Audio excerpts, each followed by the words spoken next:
In the House, it's Professor Glenn Antizzo, Department of History and Political Science at Mississippi College. Good morning, sir. How are you? Good morning, Paul. Doing great. Man, where do we start? Before we even got started this morning, we had an additional news-breaking event here saying that Putin is pulling out of the START nuclear treaty. What do you think that means? Oh, I just saw that a minute ago. That is, I would say it's huge news. But on the other hand, I don't know how serious he is. It's one thing to say that you're pulling out of something, and another thing to, actually do something about it. For example, at the end of the Korean War, there was an armistice that ended the fighting between the U.S., the UN, and South Korea on one side, and the Chinese and the North Koreans on the other side. And a number of years ago, when missile tensions got higher with the North, they said that they were pulling out of it, but they didn't do anything about it, so it was meaningless. But in this case, the article I was just reading just before we came on indicates that the Russians think that there's some sort of a tie between our inspections. Because remember, this is a treaty that Ronald Reagan sort of coined the phrase trust but verify for. That what we were going to do is have the facilities both on their side and our side open to weapons inspectors on fairly short notice so they could verify the fact that we were in dismantling. This is a treaty that actually dismantles nuclear weapons. We've gotten rid of 2/3 of the strategic stockpile on either side because of this treaty process. And but that requires, the confidence building by actually having the on-site inspections. And Putin seemed to be implying that our weapons inspections are being used to help the Ukrainians target facilities.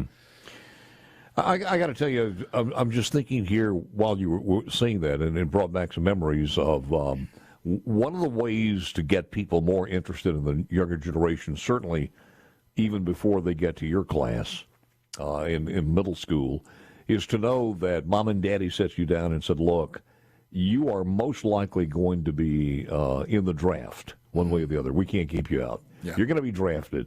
And there is a war going on at a God-forbidden place called Vietnam. And we don't have the pull to get you out there. You're going to go there one way or the other. Here are the ways you can legitimately stay out. And that did catch our attention. And when you were talking about peace talks and everything else, was it Panmunjom, or what was the name of the city where the peace talks were going on? Yeah, there's a neutral zone of about 3 miles wide between North and South Korea, and there's a village in the middle. You are absolutely correct. Yeah. It's Panmunjom. Panmunjom, that's it. I'll never forget, because we were all, man, you clung on that. Yeah. God, for anybody else to go, it was winding down at that particular time. But you were just clinging to hopes. You were I don't care if you were 16, 17, 18 years old, you were invested because you may very well be on a damn boat or plane headed that way.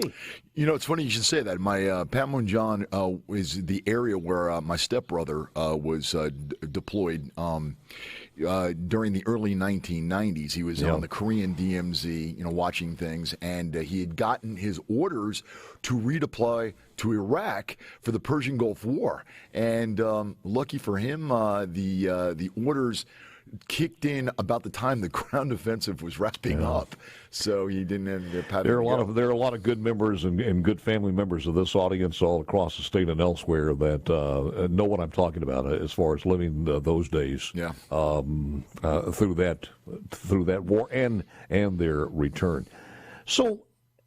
Well, earlier than today's breaking news, yesterday we had more breaking news that he was also disenchanted with some things, and he doesn't like us supporting the war effort. And I forgot what it was yesterday, but he mentioned a couple of other things. But how do you think it's going? As far as Putin is concerned, and I think we have to understand this, he could be one of the richest, if not the richest man in the world. Oh, yeah. So he's got all of this, but it could be snatched away from him, because if they ever turn on him, he's gone. Yeah. Well, He's got to win. Yeah, no, he does. And one of the things that he's got to worry about, because there's an analogy to an earlier war here. When we were fighting Slobodan Milosevic in the 1990s in the Kosovo War, one of the things that turned the situation a bit was the fact that Milosevic was indicted by the International Criminal Court for war crimes.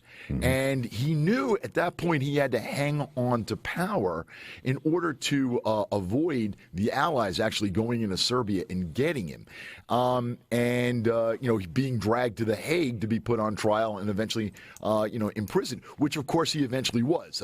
Not that we got into the country ourselves, but eventually he was, after his regime was toppled, brought to the Netherlands and was, I don't know if they ever convicted him. I think he may have died in the middle of the trial. But the point I'm making is that with Putin, there's an incentive on one hand for him to dig in harder because he doesn't, as long as he's a sitting head of state, I think he feels like he's relatively safe. But we also maybe are, could incentivize somebody deciding to get rid of him and send him to the Netherlands. He repositioned some of his nuclear armament or his submarines and some things like that yesterday. It was more of a relocating them and putting them on a war footing, is what the story said yesterday. Yeah, well, I think that he's trying to, put a bit of a scare in the West. Keep in mind, Friday is the 1-year anniversary since he invaded the country. He's really got nothing to show for it except about 140,000 dead Russians and about 350 wounded Russians. Is that the number they're talking about, 140,000? That's the number that the Ukrainians are putting out there. So just, take it with obviously a grain of salt, since they've got propaganda reasons for saying that. Don't the Russians just leave their dead just in the middle of the battlefield? In a lot of cases, yeah. Easy to count. Yeah, and it's, to the extent that Russia still has even a measure of freedom, and you saw this even during the days of communism in Afghanistan. When you have this many people whose kids are involved in fighting in a war that seems to be a war of aggression that's going very, very badly, you got to imagine that there's going to be eventually at some point protests against this war that may put additional pressure on Putin. I would imagine, because the feeling that we get for the vast majority of the soldiers, their heart's not in this, and you got to believe the longer it goes on, the more that is so. That they're not like, okay, now we're all in. He's got some problems as far as the ranks are concerned. Yeah, no, Paul, there are documented cases of Russian soldiers killing their officers. There are documented cases of them walking back to Russia, just abandoning their units and walking back to Russia. There are documented cases of them surrendering the Ukrainians and then being used for intelligence purposes. Yeah, a lot of people do not want to be there, which is why you've got basically the modern-day Hessians, the Wagner Group, that's recruiting people from prisons in Russia. Well, here's the deal. When they went back and said, okay, all of you guys who have one leg, you're not going to qualify. When they go back after the 140,000 are dead and said, okay, now you are qualified, it scared the hell out of a lot of people. I mean, I'm being sarcastic, but as you said, when they went back for people who normally would not be, and age group too. Yeah. It scared a lot of people and parents, and I think you also had a lot of folks on planes heading out. Yeah, I mean there were lines of people at borders, particularly like with Finland, trying to get out of the country. It was beside the geography and the lack of land to use in Italy. That was part of it too. The war drums were beating, and a lot of young teenagers left from Italy and the Great Migration to come over here. So it does have worldwide consequences, doesn't it? Yes. We got more with the good professor, Glenn Antizzo. Back with more coming up next. Live from the Trustmark Studios, we get back to Glenn Antizzo. The president said some really bizarre things during this trip. Many of them he says so many different things that are bizarre that you almost to the point where you have to just say, well, he doesn't know what he's talking about. But when you start saying things like that on a world stage, it matters. Peter Doocy caught him at just 3 things. And this president has not only the propensity, but the brocard to say, well, I didn't say that. He could say something 5 seconds later. Somebody asked him about it, and he could say, I don't say, and nobody's going to question him. Yeah. Here's just a little bit of this, and it's remarkable of where we are now in this country.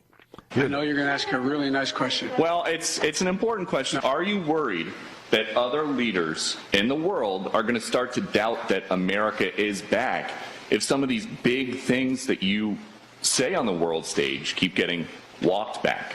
What's getting walked back? Last couple days, it sounded like you told U.S. troops they were going to Ukraine. And you're going to see when you're there, young people stand in the middle in front of a damn tank, just saying, I'm not leaving. I'm holding my ground. They're incredible. It sounded like you said it was possible the U.S. would use a chemical weapon. If chemical weapons were used in Ukraine, would that trigger a military response from NATO? It would trigger a response in kind. And it sounded like you were calling for regime change in Russia. For God's sake, this man cannot remain in power. None of the 3 occurred. None of the 3 occurred. None of the 3. No, none of the 3 occurred. What you just heard, ladies and gentlemen, you did not hear. Yeah, words have consequences. And the president has got to be very, very careful about this because he could say something, especially given Putin's frame of mind, that could really escalate this situation in a place that the United States, does not want to go. And I remember that speech about a year ago where he said that, for whatever he said, for the love of God, get rid of Putin. It sounded like regime change. I mean, what does he think Putin's reaction is going to be? I'm not here to apologize for Putin at all. But, even if you think, and getting rid of Putin probably isn't a bad idea, but don't say it. Well, also you don't need to give him any fodder, any ammunition, and for God's sakes, don't say if they use chemical weapons, we're going to use chemical weapons. That's unbelievable that he would actually say that. But what's more unbelievable, that we have a babbling idiot as commander of chief of the United States of America, and we let him get away with these things without calling him on the carpet or just replacing the guy. He should not be driving the freaking bus. Well, he's got, basically except for Fox and a few other media outlets, he's basically getting a free ride from the other major networks, and they don't call him out on any of this stuff. Well, to the point of, it's almost like a slobber from some of the other networks, where this morning they were talking about how brave this guy is to go over there. How brave a man he is. Trump would not have done that. Yeah, I saw a clip this morning when I was getting ready to come in of Colbert talking about, there were some rockets coming in or something like that, or some air raid sirens came on, and Biden didn't flinch. And, look at the bravery here.